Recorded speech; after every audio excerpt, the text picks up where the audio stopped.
Tashidilek, my profound congratulations to all the participants of Nalanda Diploma Course Undertaking of Tibet House, the first batch, 2018 and 2019.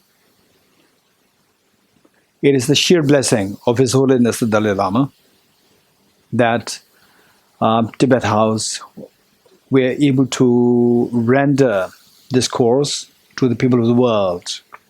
And this convocation ceremony coinciding with the birthday celebration, 85th birthday celebration of His Holiness the Dalai Lama, the true source of joy and happiness on this earth today. Let us all pray that His Holiness the Dalai Lama lives long and that his wishes be fulfilled spontaneously for the welfare of the whole world. And let us pray that all the world leaders, they learn from His Holiness the Dalai Lama the feeling, appreciation, and the feeling of love and affection, the feeling of dialogue, so that the world citizens do not have to go through unnecessary man-made problems, conflicts, wars, and so forth.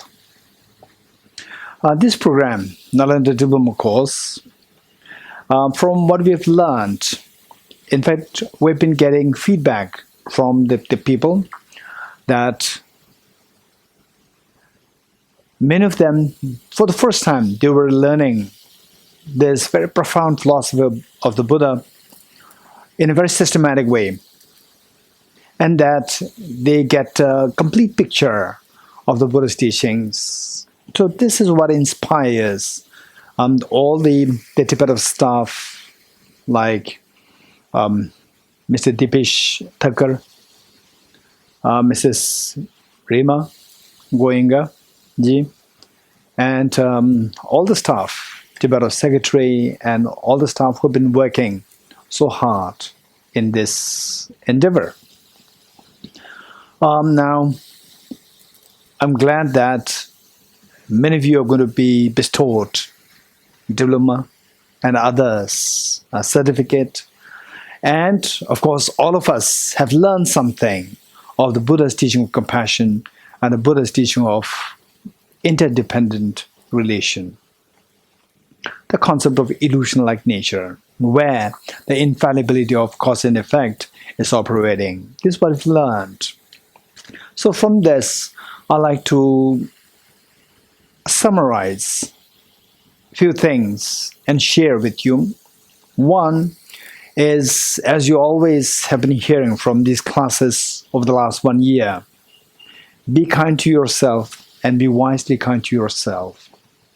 On the first level, be kind to yourself, meaning that just as a mother who has been so kind to you, likewise, be kind to yourself in ways of giving yourself a wise, all the benefits, happiness, joys, virtues, and stay away from the negativity, stay away from problems, stay away from miseries. And the second line says, be wisely kind to yourself. That is, how to be happy, how to get rid of suffering, is by getting away from the negativities which are responsible for suffering and embracing the virtues which are responsible for happiness, which the Buddha beautifully summarized his whole teaching in one stanza. Commit no evils, accumulate as great wealth of virtues as possible, subdue your mind. This is the teaching of the Buddha. So there, commit no evils means be wisely kind to yourself in ways of getting away from the evils, anger, jealousy, and so forth, ego, self-centered attitude, and so forth, so that your miseries will come to an end. Likewise, the second line says, accumulate as great wealth of virtues as possible, which means what you are seeking is happiness, and happiness, they are the results of the respective causes. Ye dharma hetu prabhava. All these phenomena, they arise from the causes. And the causes that the cause of this happiness that we are seeking are the virtues. So accumulate as great wealth of virtues as possible. Subdue your mind thoroughly. So how to do that? How to get rid of the negativities, and how to embrace the virtues is by tackling your mind. This is what we've learned the last 1 year. So with this in mind, let us always keep in mind that our life journey, the wisest thing to do is, of course, with the two goals: to be kind to yourself and to be wisely kind to yourself. Let us stay away from the ego, self-centered attitude, and try to embrace the wisdom of interdependency and the other cherished mind to the best we can. If we can do that, we will see a qualitative difference, such a quality to your life, quality of happiness, quality of calmness, quality of meaning of life. And then the same concept: be kind to yourself and be wisely kind to yourself. This is on one level. And the same thing from a different dimension, like this glass of water. From one level, we see this water. The same object, without distorting the object, we can see this in the light of electrons, protons, neutrons, in a subtle form. So the subtle version of the same presentation, be kind to yourself and be wise to kind to yourself, is practice compassion for your own happiness, for the happiness of all the beings. So finally, we should be able to see that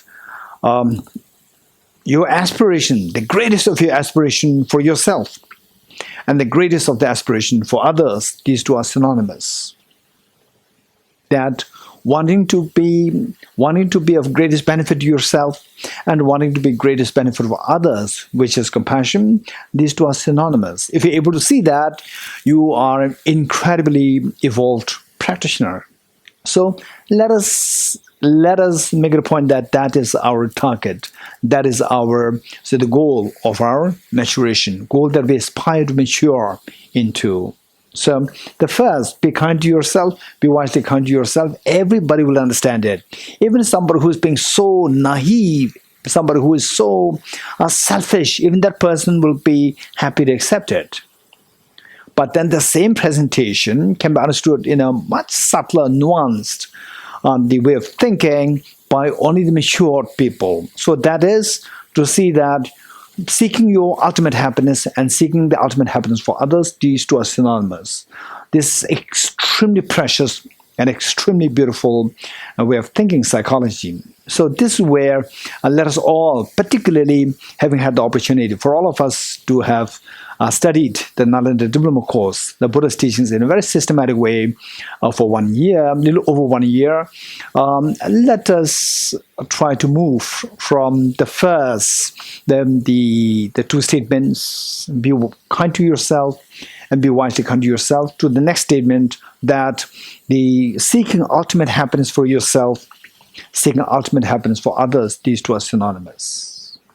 Seeking ultimate happiness for yourself and the practice of compassion, unconditional compassion to us all, these two are synonymous. If you come to that point, this is something which the majority of the ordinary people cannot really fathom the depth of this insight.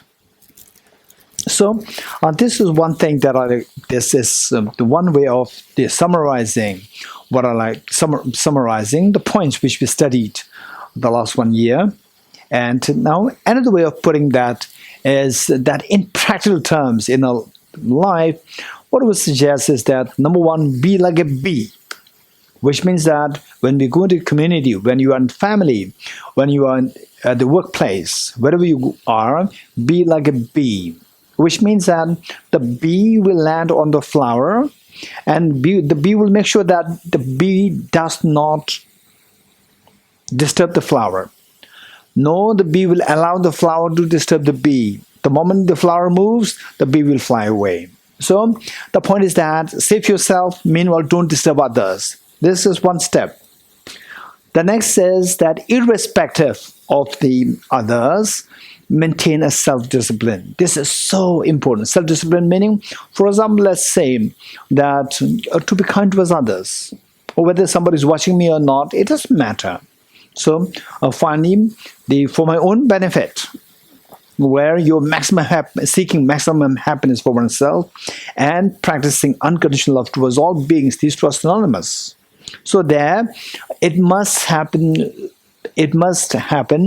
voluntarily, and that too through conviction, that too through knowledge. So with this, the second level is from the be like be.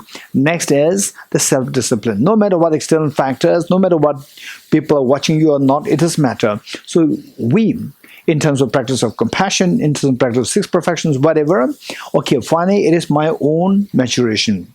It is my own growth that counts. So for that matter, people watching me or not, this is not the point. I have to keep growing. I have to do it by myself, number two. Then number three is the same. So there with this, the first two, be like be, and then the number two, self-restraint or self-discipline. With these two, we will stop the negativities, engage in negativities. The next is your mind, habitual tendency to be negative.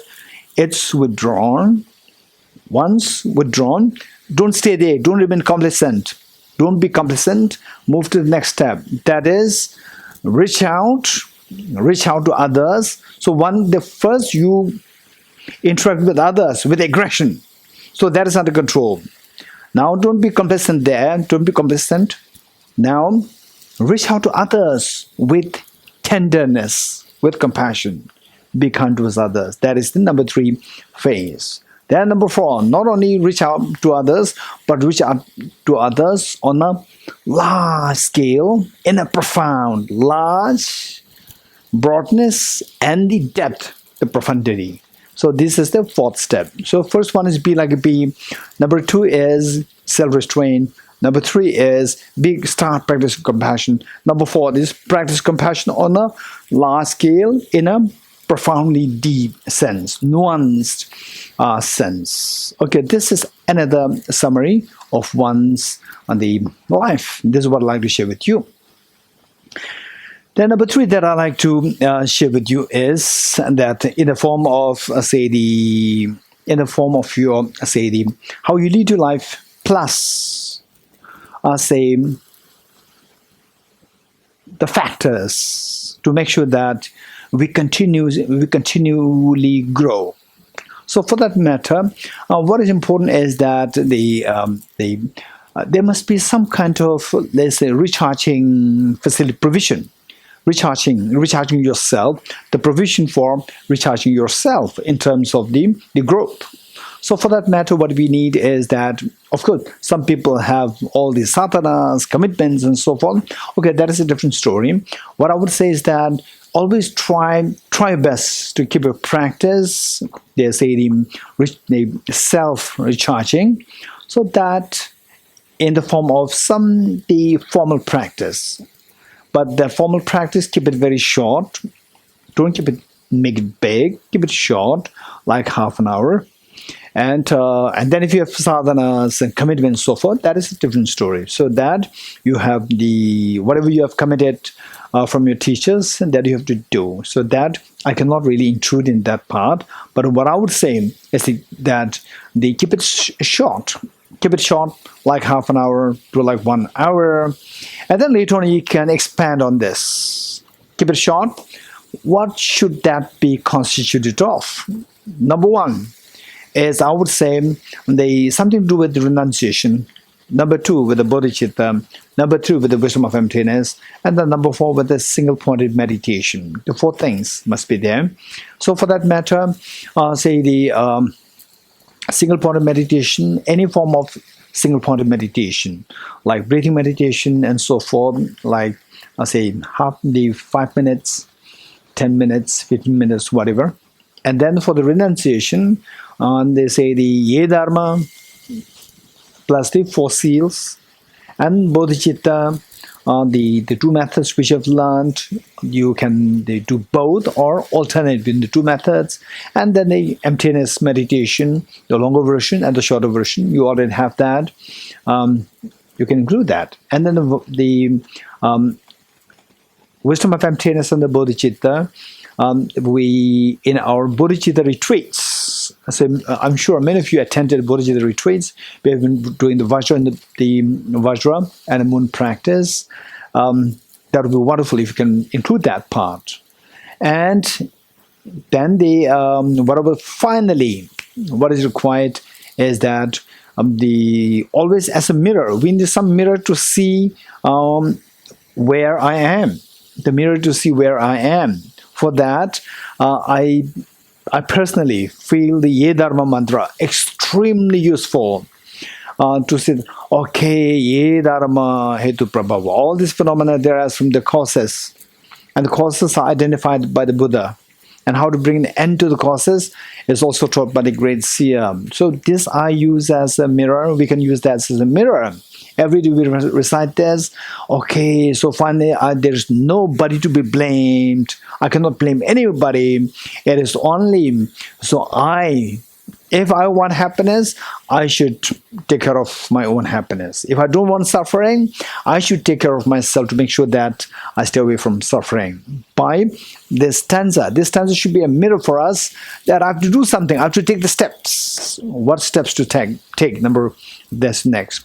That is the, and then this is like the gist of all the essences of what we studied. Then what to practice is the stanza.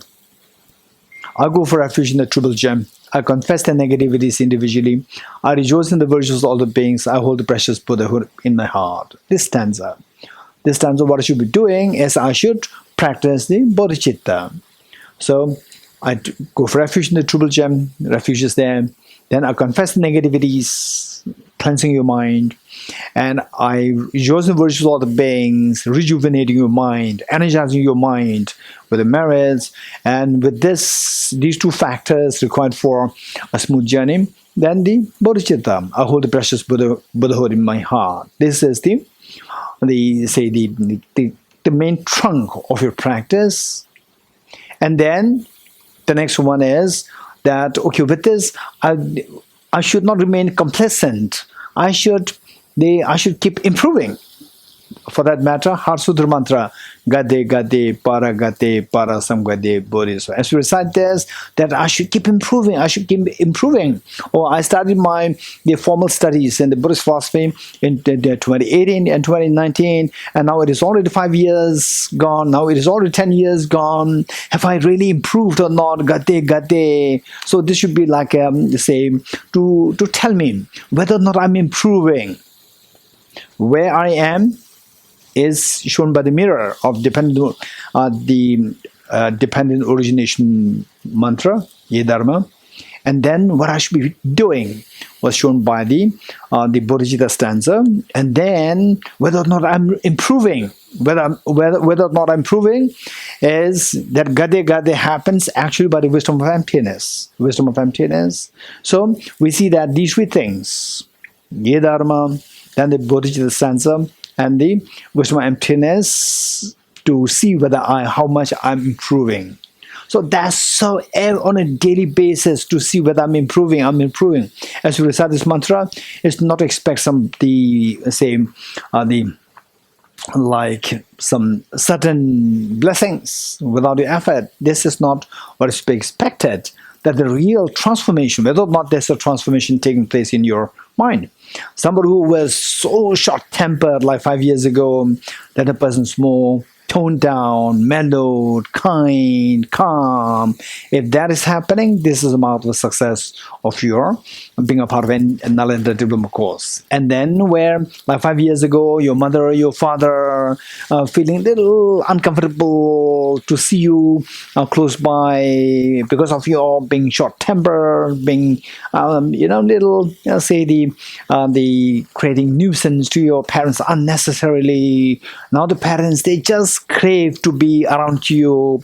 If that happens, this is incredible, the success of your practice. This is amazing. Okay, so with this, the mindful of the 6 perfections plus the 4 perfections. Just see, say the gade gade. If this gade gade is happening in terms of this related to 6 perfections and the 4 perfections, I don't want to go into detail there. And then finally, what I would say is that the whole purpose of this practice is for us, for you, for me, for all of us, your family members, to be happy and spread the happiness, this happiness to others with very pure love and affection. That is the essence.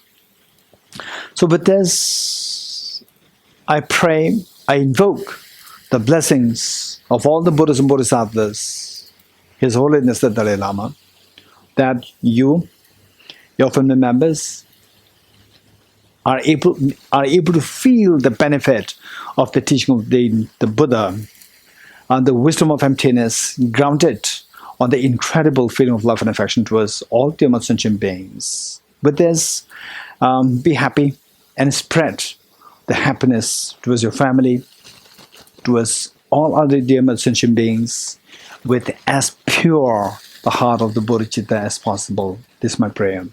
Thank you. Wherever you are, be happy. Bye-bye. Thank you.